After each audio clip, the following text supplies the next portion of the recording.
कि नारी के मुख से अगर एक बार निकल जाए कि मेरी जिंदगी तुमसे विवाह कर कर बेकार हो गई, उस समय नारी का साथित्व समाप्त हो जाता है। इसलिए माताओं, आपसे निवेदन है, जिंदगी में सारी लड़ाई लड़ना, सब कुछ बोलना, और अपने पति से यह मत कहना कि तुमसे विवाह कर कर मेरी जिंदगी बेकार हो गई, क्योंकि विवाह तुमने किया है पर भाग्य उसने लिखा है।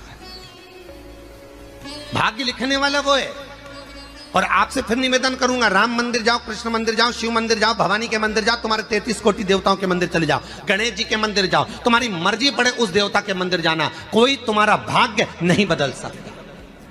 जो तुम्हारी किस्मत में लिखा है वो तुमको भोगना पड़ेगा। तो बदलेगा कौन? तो उसका भी प्रमाण हमारे यहां शिव महापुराण कहती है। एक पारो नाम की विधवा स्त्री थी।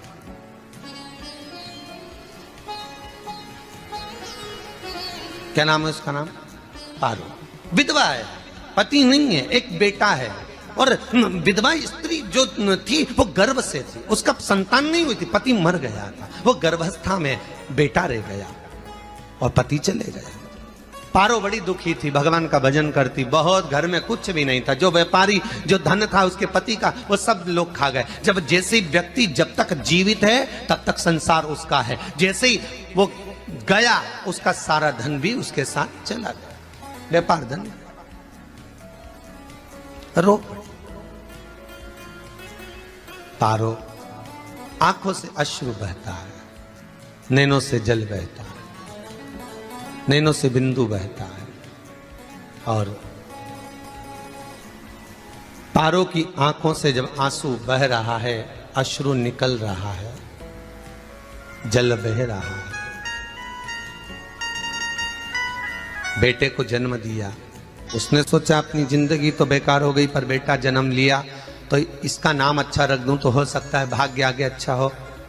तो उसने उसका नाम भाग्य सिंह रख दिया। क्या नाम रखा? भाग्य सिंह। भाग्य अच्छा रहेगा इसका, तो हो सकता है कुछ अच्छा कर ले। पर बेटे की भी किस्मत इतनी प्रबल नहीं थी। मां जगह जगह बर्तन मांझ कर काम कर कर बच्चे का पालन कर ली। बच्चा थोड़ा बड़ा हुआ, मां मेरे सारे मित्र सेठ हैं, मेरा ही किस्मत, मेरा ही भाग्य ऐसा क्यों है, मेरी ही किस्मत ऐसी क्यों है ऐसा?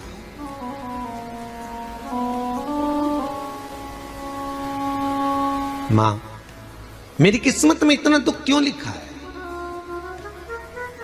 मां भोजन तक हमको समय पर नहीं मिलता, हमारा भाग्य ऐसा क्यों है? मां हमारी किस्मत ऐसी क्यों है?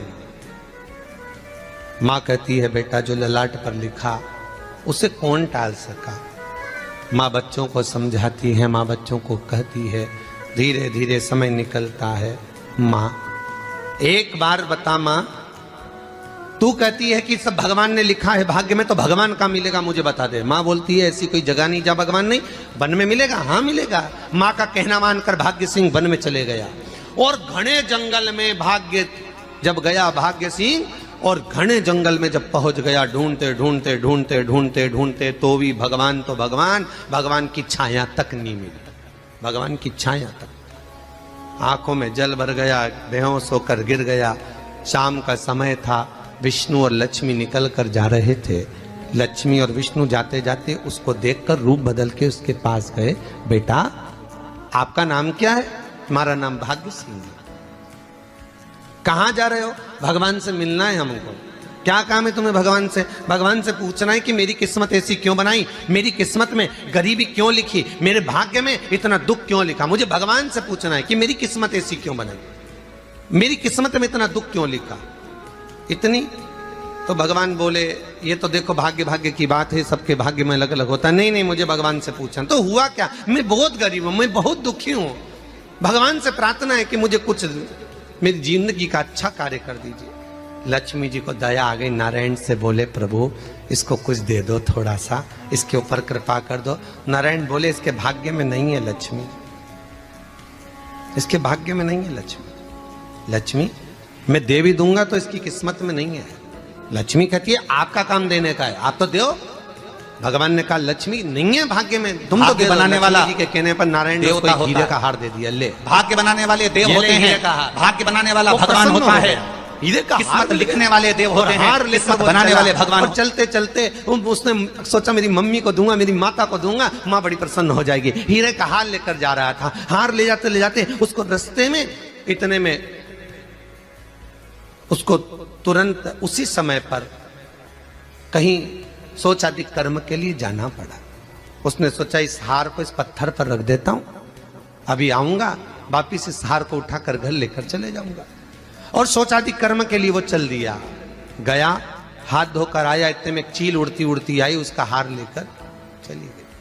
आके रोने लगा, माँ को जाकर कहा माँ किस्मत तो देख, इतना जोरदार हार मिला था हीरे का, पर भाग्य में नहीं था, नहीं मिला।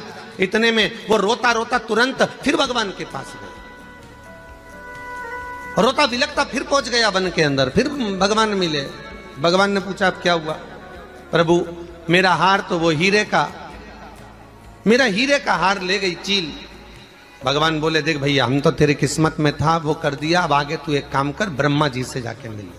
ब्रह्मा जी कहां मिलेंगे? यहां से आगे जा, ब्रह्मा मिल जाए।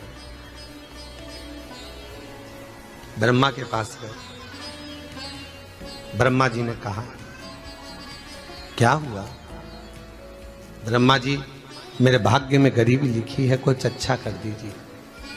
ब्रह्मा जी कहते हैं तुम्हारा भाग्य में जो लिखा है वो तुम्हें भोगना पड़ेगा। नहीं नहीं आप कृपा करो। लक्ष्मी जी ने नारायण से कहा इसको कुछ कृपा कर दो, तो भगवान ब्रह्मा जी ने कहा चलो इसका भाग्य बदलने के लिए एक हीरे की अंगूठी दे देता हूं। भगवान ने उसको हीरे की अंगूठी दे दी। अब हीरे की अंगूठी दी, फिर वो लेकर चला, इतना खुश था अब मुझे हीरे की अंगूठी मिल गई, अब मुझे हीरे की अंगूठी मिल गई, इतना प्रसन्न होकर जा रहा था। इतने में इसको लग गई प्यास, इसने सोचा पानी पी लूं। पानी पीने के लिए इसने मुंह को करा नीचे, जेब में रखी थी अंगूठी, वो पानी में लुढ़क गई। लुढ़कते से एक मछली निगल गई, अंगूठी भी हाथ से। देखिए कोई कितना भी साथ दे दे, पर भाग्य में अगर सुख लिखा होगा तो वो अपने आप मिलेगा, नहीं। फिर आया, फिर मां से कहा मां ऐसा हो। मां ने कहा चल जाने दे, तू रोज रोज बहाना बना के चले जाता है, दिन भर इधर उधर घूमता रहता है, शाम को आता है और बहाने बना के कहां की स्टोरी सुनाता रहता है, ना जाने कहां की कहानियां सुनाता रहता है। चल काम पे जा, कुछ काम कर तो भाग्य बदलेगा। नहीं नहीं मां मैं सत्य बोल रहा हूं, नहीं माना। फिर चले गया। नारायण ने कहा एक काम करो, अब तुम शंकर जी के पास जाओ। शिव जी के पास गए, भोलेनाथ जी ने उसको हीरे की पोटली दे दी। वो हीरे की पोटली ले जाकर अब की बार सोचा कहीं रुकूंगा ही नहीं, सीधे घर गया, मम्मी को याद करा, माँ नहीं थी। उसने एक लोटे के अंदर हीरे रख दिए, मैं माता को ढूंढ के आता हूँ। माँ को ढूंढने गए, इसमें चोर घुस गए घर के अंदर, लोटा ही ले गए हीरे का। फिर आके देखा, फिर माँ ने कहा, फिर बहाने बनाया तूने, फिर स्टोरी सुने, फिर कहानी सुने। माँ मैं सत्य कह रहा हूं, सत्य कह रहा हूं। आखिरी में हार गया। फिर भगवान विष्णु और ब्रह्मा ने एक ही बात कही, तू शंकर के मंदिर की चौखट पर जा, वहां क्या करना पड़ेगा मुझे? कुछ मत करना, केवल उसकी चौखट पर जाकर उसका दीदार करना, उसका दर्शन करना। उससे क्या होगा? भगवान विष्णु और ब्रह्मा कहते हैं 33 कोटि देवताओं के पास जाएगा तो कुछ नहीं होने वाला, पर शंकर के दरवाजे पर भाग्य देवी रोज प्रतिदिन झाड़ू लगाती है। कौन झाड़ू लगाती है? भाग्य देवी। आपसे निवेदन है, बहुत सुंदर कथा, इससे समझना कि विष्णु ब्रह्मा राम कृष्ण आदि 33 कोटि देवताओं के पास तुम चले जाओ, कोई तुम्हारा भाग्य नहीं बदल सकता। हां अगर भाग्य देवी का तुम स्मरण करो, किसी मंदिर में जाना तो ये भगवान से कहना भगवान लक्ष्मी दो, भगवान से लक्ष्मी मत मांगना, भगवान से कहना मेरा भाग्य ऐसा कर दो, या भाग्य देवी की कृपा मुझ पर बरसा दो जिससे मेरा भाग्य बदल जाए, कुछ अच्छा हो जाए मेरी जिंदगी में। तो जाके शंकर के मंदिर के बाहर खड़े हो, भाग्य देवी मां झाड़ू लगाती है, भाग्य देवी उनकी चौखट पर बैठी रहती है, तू जा। उससे क्या होगा? बस देवता तो तेरी जिंदगी बदलने के लिए कब से इंतजार कर रहे हैं, पर तेरा भाग्य नहीं बदल पा रहा। तेरा भाग्य बदलेगी तो भाग्य देवी ही बदलेगी।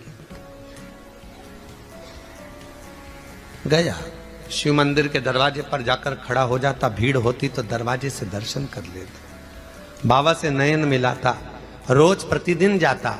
एक दिन शंकर जी ने भाग्य देवी से कहा, देवी इसका भाग्य बदल दो। देवी कहती है, भोलेनाथ इसकी किस्मत में ब्रह्मा जी ने यही लिखा है दुख, इसकी किस्मत में ठोकरें खाना ही लिखा है। भाग्य देवी तुम मेरे दरवाजे की झाड़ू लगाती हो, आज इसके भाग्य की झाड़ू लगाई।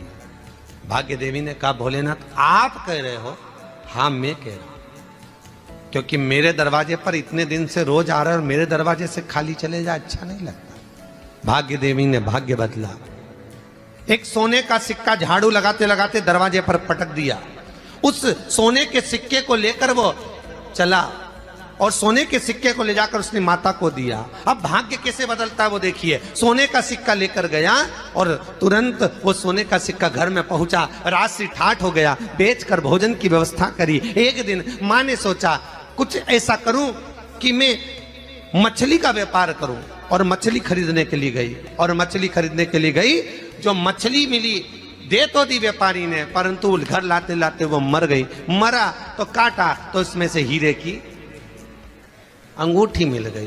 अंगूठी तो मिली, इतने में माँ ने कहा, देखो भगवान ने बड़ी कृपा करी, हीरे की अंगूठी मिली। बेटे ने कहा, ये मेरी ही अंगूठी है। मछली निगल गई थी। माँ ने कहा, बेटा जाओ, थोड़ा आज ब्राह्मण भोजन करने आएंगे, थोड़ी लकड़ी काट कर लिया। बेटा लकड़ी काटने गया, एक पेड़ पर, सूखे पेड़ पर चढ़ा लकड़ी काटने के लिए। काटते काटते उसको पेड़ की डाली पे एक हार टंगा हुआ दिख गया। वो हार वही था जो हीरे का चील लेकर गई थी। वो हार प्राप्त हो गया। आते आते रास्ते में प्यास लगी, सोचा कहीं एक आध बर्तन मिल जाए, पड़ा हुआ तो लोटा पड़ा हुआ मिल गया जिसमें हीरे पड़े हुए थे। जब भाग्य चलता है तो सारी रास्ते अपने आप खुलते खुलते खुलते खुलते चले जाते हैं। जब भाग्य नहीं चलता तो चाहे कोई हीरा दे दे, चाहे कोई सोना चांदी दे दे, चाहे कोई फैक्ट्री खुलवा के दे दे, तो भी कुछ दिन में ठप्प हो जाए। भाग्य चलेगा तो धन आएगा, भाग्य नहीं होगा नहीं तो फिर कुछ मत करो। क्या करना है बोलो तो? जब भाग्य अगर दिक्कत दे तो कहीं जाने की जरूरत नहीं है, एक ही काम करना है, शंकर के दरवाजे पर जाकर उसका दीदार करना।